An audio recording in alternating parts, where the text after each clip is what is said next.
Muy buenas noches y bienvenidos a su programa Veneno Presenta. Y aquí vamos a platicar a partir de ahora de los temas estructurales de país que a veces se olvidan. Si yo le preguntara a usted que está detrás de la pantalla, dígame 3 cosas que usted se recuerda de este gobierno en lo que llevan. Le doy unos segundos.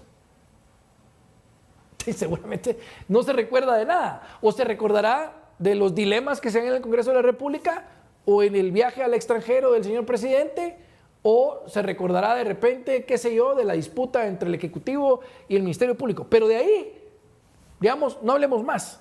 Y yo creo que vale la pena que este país empiece a tocar los temas más profundos que afectan a la población. ¿Por qué? Porque si no los tocamos, pasan otra vez 4 años, nos quedamos con las propuestas de campaña y la gente que es afectada por estos temas estructurales, pues simplemente no ven algo, ningún cambio absoluto. Por eso, hoy quise invitar a una persona experta en el tema, que es el ingeniero José Silva, que es el director ejecutivo de Guatemaltecos por la Nutrición. Te agradezco muchísimo la visita.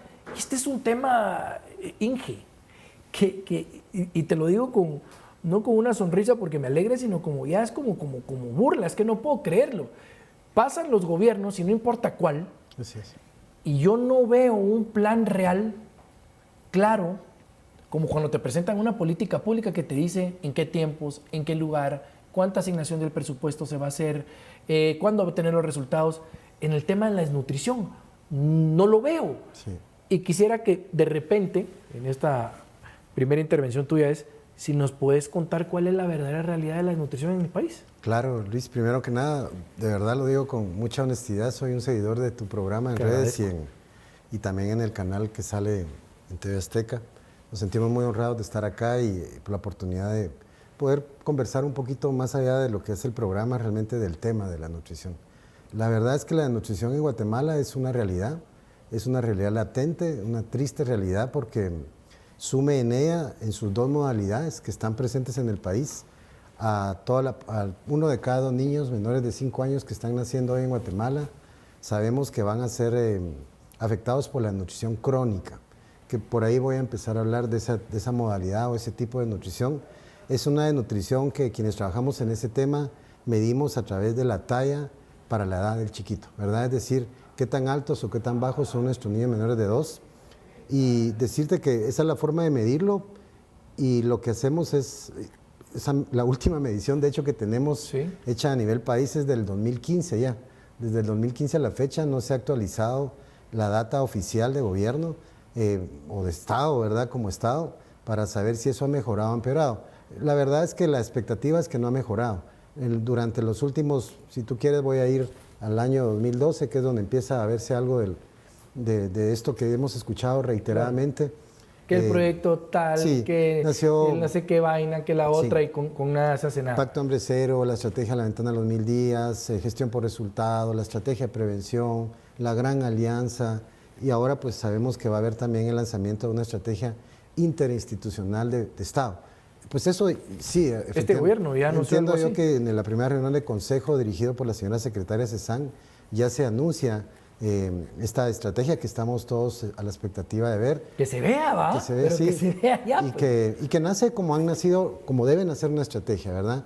Dándonos cuenta de lo que hay que hacer. Yo debo decirte que desde el 2015 a la fecha, o desde el 2012, realmente la victoria no ha llegado en esta batalla. Realmente hemos sido capaces como país de disminuir 0.5 puntos porcentuales por año.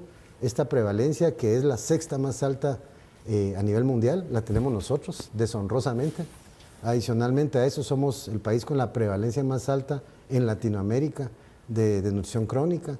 Nuestros vecinos, la señora secretaria Cezanne lo decía acertadamente en una intervención que oí, estamos a 90 años de alcanzar a nuestro vecino más cercano, que es El Salvador, siendo una de las economías más pujantes yo me atrevería a decir, de la región, pero esa es la realidad. ¿Cuál es el problema de la nutrición crónica?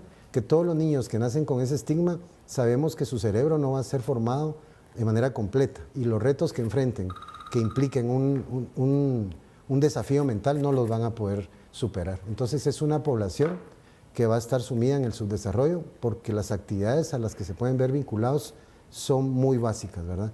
Y esa es la realidad hoy de 1 de cada 2 niños, y no ha cambiado en los últimos 70 años. Era el director de la Cezanne.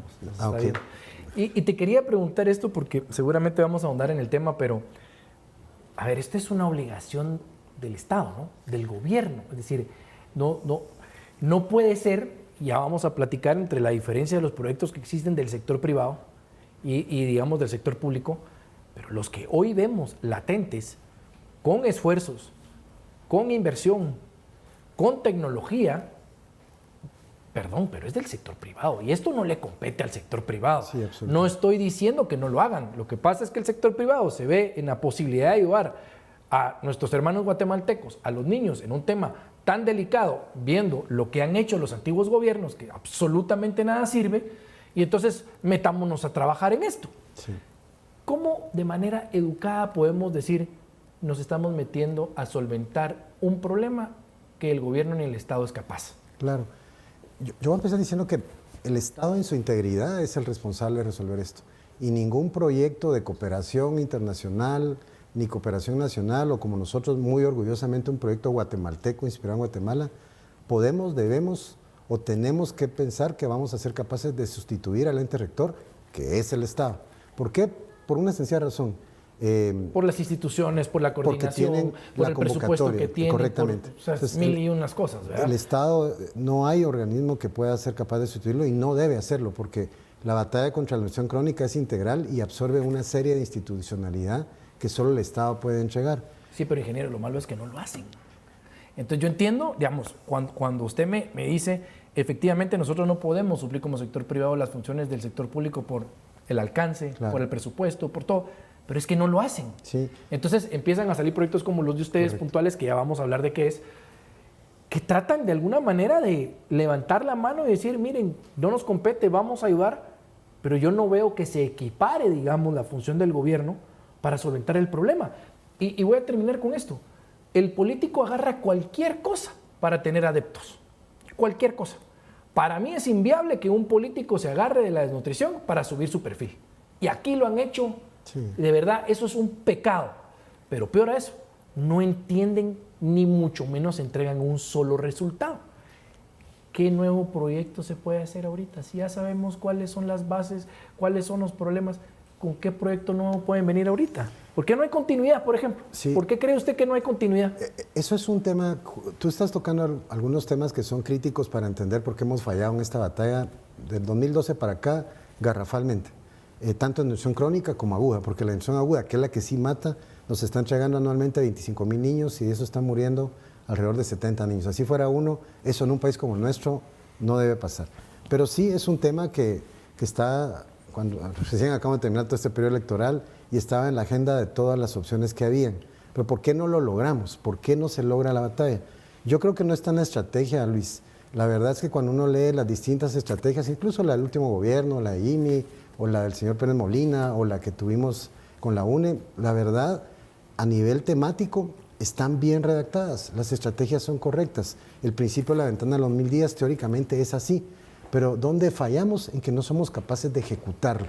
O sea, pasar del nivel nacional, digamos, de las oficinas de Palacio, los despachos ministeriales, donde se desarrollan estas estrategias correctamente redactadas, y llevarlo al nivel departamental, municipal y comunitario, entendiendo los retos de la topografía de nuestro país, nuestra idiosincrasia, nuestra cultura, ahí es donde tronamos. Y ahí es donde nacen proyectos como el nuestro, que observando eso, porque al final los impuestos pues son producto del resultado del pago de todos, correcto, ¿verdad? Pues pensamos que a veces hay formas de trabajar que desde la iniciativa privada pueden verse vinculadas, desarrollando modelos de gestión, enfoque a procesos, sistemas de medición, introducción de tecnología en monitoreo y en ejecución, que podrían contribuir allá abajo, en esa parte, en la ejecución, que es donde realmente todas las estrategias han tronado. Porque a la hora de tratar de darle tan siquiera gobernanza al sistema, que es donde nace CESAN, justamente ese es el rol de la CESAN, aunque bien es cierto a este nivel, de hecho la señora secretaria que está actualmente, lo debo decir, es una señora que conoce mucho de este tema. Yo tengo realmente como guatemalteco muchas expectativas con el señor ministro de Salud también, te debo decir, ya nos conoció, estuvimos reunidos con él, tenemos una buena expectativa y ojalá ellos puedan conocer modelos como el nuestro, entrar a ver en dónde en la cadena de entrega de resultados, conforme bajamos a la tierra, al pecho, al suelo, es donde falla todo, porque ahí hay una serie de pérdidas de eficiencia, los recursos no están enfocados donde tienen que estar enfocados. Por decirte algo, si tú vas a ver, y yo sé que el señor ministro de Salud en eso está trabajando, pero tú ves el presupuesto de salud, que es uno de los 7 actores, porque hay 7 ministerios vinculados, son 12 mil millones de quetzales al año, de esos 12 mil millones casi el 85-90% es funcionamiento, no hay inversión. De ese funcionamiento probablemente el 80% sea recurso humano y probablemente no todo el recurso humano es técnico, muchísimo es administrativo. Entonces tú te empiezas a dar cuenta que cuando llegas a un lugar encuentras mucha gente sin infraestructura, sin recursos, sin insumos, y ahí es donde hay que moverse. Por decirte algo, el programa... Pero eso es inaceptable. Sí, es inaceptable porque, a ver, hablábamos un poco del tema de los impuestos. A mí no me están preguntando si quiero pagar o no. Claro. Pero yo tampoco tendría por qué aceptar que la CESAN o quienes sean los entes rectores o coordinadores puedan o no echar a andar un plan donde hay recursos, donde hay planes, donde vendieron propuestas. Yo no les tendría por qué preguntar, yo les debería de exigir resultados. Y creo que eso no pasa. Y quisiera aprovechar que me contés desde tu perspectiva el proyecto que ustedes manejan desde el sector privado. No estamos compitiendo, yo no pretendo que en esta entrevista se busque que haya una competencia o hacer quedar mal al sector público, porque el sector público, pues hemos tenido gobiernos de gobierno, los han mencionado, tristemente ninguno ha cuajado, pero ya no podemos estar a la espera de que dé resultado cuando a los funcionarios les dé la gana, porque gran parte del dinero nuestro va para ayudar a esos niños en la desnutrición crónica y aguda. ¿Qué hay de diferente, por ejemplo, o en qué se diferencia, digamos, el proyecto que trabaja la Fundación Castillo Hermanos y que pudiera ser también un ejemplo para lo que, digamos, el país no ha podido ejecutar? Digamos, si contrasta un poco con lo que a mi consideración en el sector público ha fallado, empecemos por la gobernanza del sistema. Si yo fuera a evaluar la gobernanza del sistema SAM, que incluye a la Secretaría y a los 7 ministerios a lo largo de los años, la verdad tendrían un fatal 0 en su calificación, porque aunque han intentado darle estructura y gobernanza, lo que uno mira allá abajo realmente es que la gobernanza se pierde cuando cada ministerio entra a hacer su propio esfuerzo discontinuo, no conjunto, hacen un esfuerzo, pero al final los recursos están repartidos en las carteras y van bajando, conforme bajan al territorio, eso falla. En el caso del programa nuestro, claro, no somos el Estado. No, claro, se administra mejor, claro, los recursos son hay mucho una más... gobernanza, digamos, que planifica, define de entrada los resultados. Tú no puedes entrar a una batalla sin definir. Lo primero que uno tiene que definir es, yo lo que voy a lograr es esto, y luego definir cómo lo vas a medir.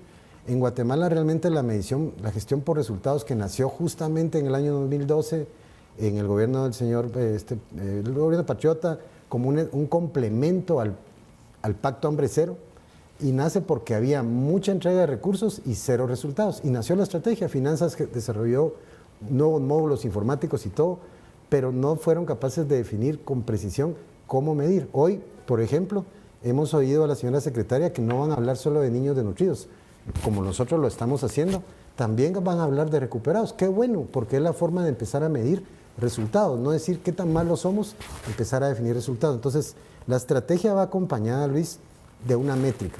¿Cuáles son tus indicadores? Pero no llenarnos de indicadores que llenamos por cumplir a un agente de cooperación o por quedar bien con algún ente financiador. Resultados reales de 3 niveles: impacto, resultados de proceso y la producción que se genera. Y todo tiene que estar alineado, y para eso tienes que tener un sistema de información automatizado que sea capaz de poderte presentar en tableros cómo está funcionando tu modelo. Eso en el Estado es complejo. En el 2012 se creó, producto de la estrategia de gestión por resultados, para ver cómo se gastaba el dinero de una sola forma, un clasificador presupuestario que fue incapaz de mostrar eso al final. Nació el concepto de las metas físicas, que eran asociadas a las metas financieras, y se convirtió en un ejercicio, digamos, voy a decirlo un poco así, inercial, que realmente no tiene impacto. Entonces, la gobernanza y cómo vas a medir es de entrada algo de lo que tú tienes que tener bien claro. Luego, el enfoque de los recursos. Nosotros tenemos en el programa ahorita, que estamos en una región pequeña, modelando y tratando de probar lo que sirve y lo que no sirve, tenemos 5 vehículos. Si tú me preguntas a mí, a ver, señor director, ¿y los vehículos dónde están en este momento? ¿Usted cuántos carga de esos 5? Pues ahorita ninguno. Los vehículos están allá en el campo, donde tienen que funcionar, donde entran a la montaña y están al servicio de las enfermeras, de los técnicos de crecimiento, de los técnicos en agua, vemos 3 motos para poderles hacer a ellos posible cumplir con sus metas. Cuando tú vas a ver a eso del otro lado, sin hablar de nombres de ministerio ni nada, pues habría que ir a evaluar dónde está eso funcionando para saber si están en el punto de servicio o en el centro de costo que le llaman, donde realmente se necesita para entregar. Es decir, el enfoque de los recursos debe estar donde se entrega el servicio al ciudadano, no donde operamos administrativamente. Sí, yo creo que la verdad que el ejemplo que ustedes han dado, porque también, digamos, Fundación Azteca hace un gran trabajo también en el tema de la nutrición, hay que buscar cómo entre el sector privado empezamos a unirnos un poco más para llevarle una solución al tema. Sé que el Estado pues, es un ente burocrático, sé que el gobierno tiene las mejores intenciones, pero también el ciudadano no puede estar esperando para que nos den ideas y no continúen. Te agradezco mucho por la plática, sé que es un tema que tenemos que continuar trabajando. Vamos a ver ahí parte de lo que hicieron en el obelisco y demás, y estoy seguro que vamos a trabajar. Gracias, Luis, por el espacio. Recuerde que esto es el futuro de los niños. Siempre dices que el futuro es que el futuro es que el futuro, pero nadie veo que en el presente esté haciendo algo para mejorar lo que ellos van a vivir. Entonces, a ver, o abrimos la boca para decir algo cierto o mejor quedémonos callados, ¿verdad?